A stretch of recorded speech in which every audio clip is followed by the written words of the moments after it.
Hi folks, and welcome to Rome Total War.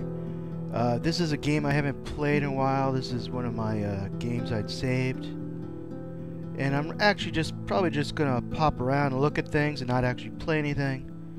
But I'll give you an idea of how the game's played, or at least how this game's going.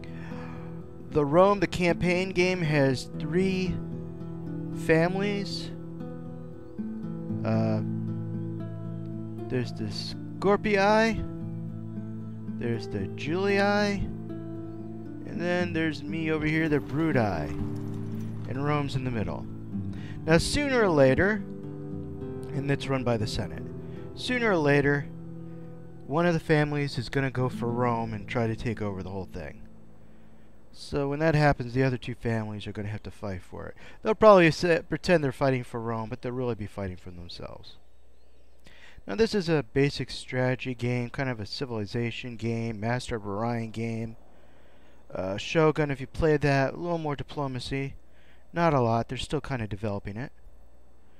And you have the cities with the construction and taxes and games and information. You can even look at it if you want on a what we call a battle map.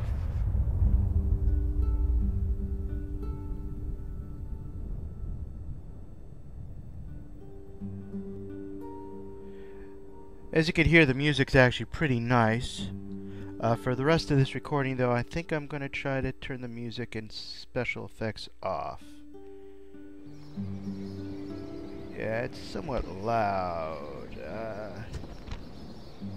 It's special effects, speech, and music. There I go.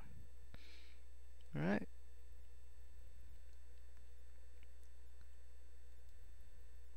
And let's return to the map here. Whoop! We're returning to the wrong map. Sorry, I wanted to actually show the town.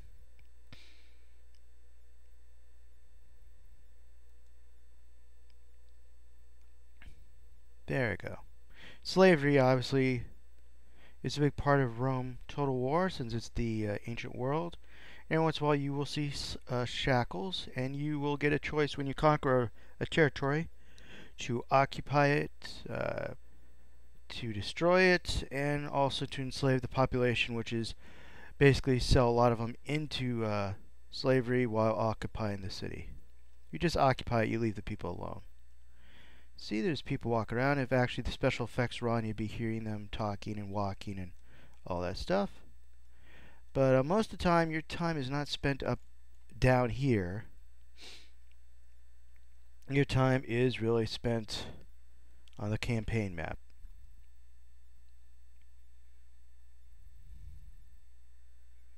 And here's the campaign map of the world, basically. The colors representing, of course, different people, cultures, the people you made contact with. There's still some gray areas, some of which I know through other pieces of information. I know this is mostly Egyptians. This is one of my cities. This is a rebel town. It keeps on revolting. I don't mean it's smelly, it's just that the Egyptians are having trouble keeping it under their control. The Egyptians have a large area, but their infrastructure, blah, blah, blah, blah. Their government's not very good at controlling things, I guess, is what I'm trying to say. The economy, they poured all their funds into expanding their empire, and little in actually keeping it in one piece. Once again, I'm sorry, I'm just kind of improvising here, just ad-libbing. So sometimes what I say doesn't really make much sense. But you can see those little ships, those are trading ships between routes that I have peace with, other cities, or my own cities. The more ships, the more trade, the more profit you're making. That's a sea battle. If you see those on land, that's obviously a land battle. And once again, Every once in a while, you're also going to see other symbols. The wine, obviously. Actually, I think that's olive oil. Yeah, olive oil. Iron, timber, marble. Yeah. And you did see over here,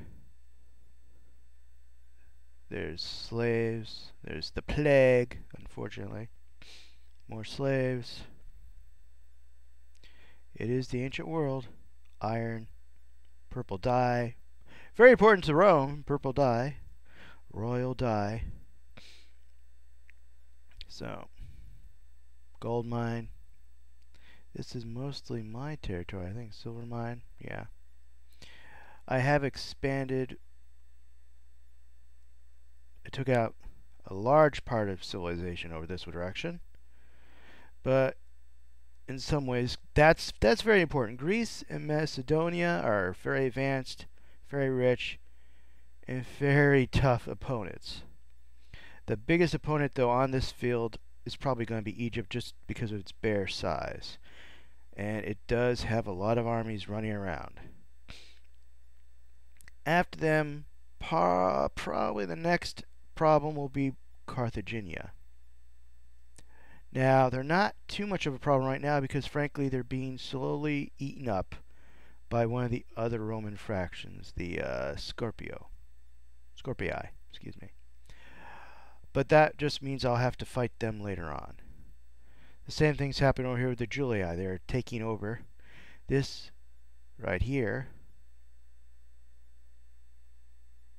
And making a slow march towards Spain. Actually, I already have diplomats someplace over here, I think. Or I have had diplomats. Yeah, Carthagena. So, they're in Spain also. They probably are being pushed this way. Look, they're also over here. So they're Roman. Rome seems to having a problem with other nations as well as rebels. This has always been taken over. They have powerful armies, but in the end, the reason they haven't been taken over is because whoever goes first is going to end up having to fight the other groups. So it's not really something you want to do until you have a lot of troops. Allies, there's the only reason to be playing around my water. Allies. This is not an ally. Those are bandits. You can pay them off, make them Roman, or make them disperse most of the time. But here's a spy of mine. I don't trust these guys very much. They're allies, I just don't trust them. Because they're allies until they decide they want to do something. And they're kind of big. And I really would like to get these two guys here. Take this whole sea over, because that's only bandits. But right now I want them kind of as allies. Because one, I want to protect my flanks as I go east against the Egyptians. Strategy, tactics, and the ability maybe to speak English would be good for a Let's Play if I ever want to do a Let's Play. I've actually already done one on YouTube of a Xena interactive DVD. Now, here's a... You can't hear me, but... This is about this person. And this is about his posse right here. And you can have people who are followers and minions, and they help you with certain traits. Even spies could have it, though I'm not sure if this person does. Yeah, he has none, but he has some good. He's sneaky. He's pretty good. That's an assassin. And talent for assassination. There is a few generals. I'm having some problem, though. He's got the plague. So he's probably going to die soon. And I think... I'm trying to see what... Does everybody have the plague? No. They seem to be okay. They don't seem to have the plague. And he has also agents in his army. A diplomat. We have a translator, so it helps a little bit. He's also got the plague. Great. That's why he's over here and these guys are over here. Except the captain over here also has plague, which is not helpful. This guy's at least free of it. And this guy's free of it. I could maybe try to take some units from him and put them over here. But then I might transfer the plague. He doesn't have plague. Good. Alright. Who's that? That's a neutral diplomat. From over here? Yeah, I might want to be an ally. I don't really want to go to war with them. It's just... give me trouble. Who's he? Family member, and he doesn't have a plague. Great, good, lovely. Why is he by himself? No, he's got a whole army. And assassin with him. An experienced assassin. Yeah. Oh, he's got a pet monkey. Yeah, questionable activities there, but I've had diplomats go all the way around this area and make contact with most of these cities. That's in fact why you have this city under our control. We actually took it over using a diplomat. We basically bought the place. We built troops. The Egyptians sent a general with an army over there to take it, and we bribed them. And that's why we actually have a governor there, because a diplomat can't be a governor. You need a general or a family member or stuff like that. And by actually sending us an army to try to attack us, they actually helped me stabilize this town. And yes, look at that. I mean, it's barely a town. It's barely worth probably having. It's in the middle of the desert. It's an oasis.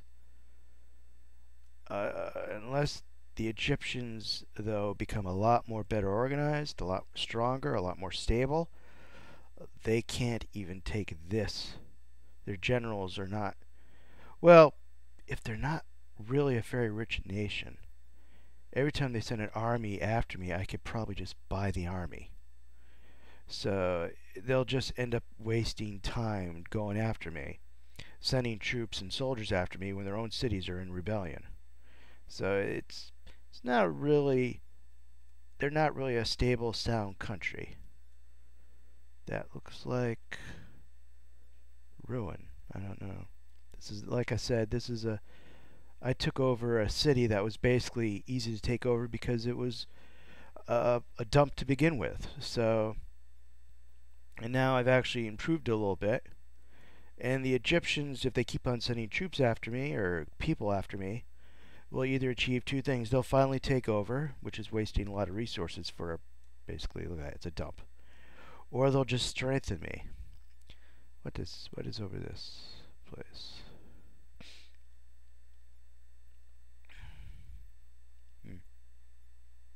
Once again, some sort of ruin or something. Who knows? There's little random things. I kind of like exploring. Yeah, I try to act Roman and be very Roman when I play this game, so I will try to rationalize things like the Romans would rationalize it. And yes, they would rationalize. Let's face it. They attack an enemy, they're defending themselves. At least that's what they tell themselves.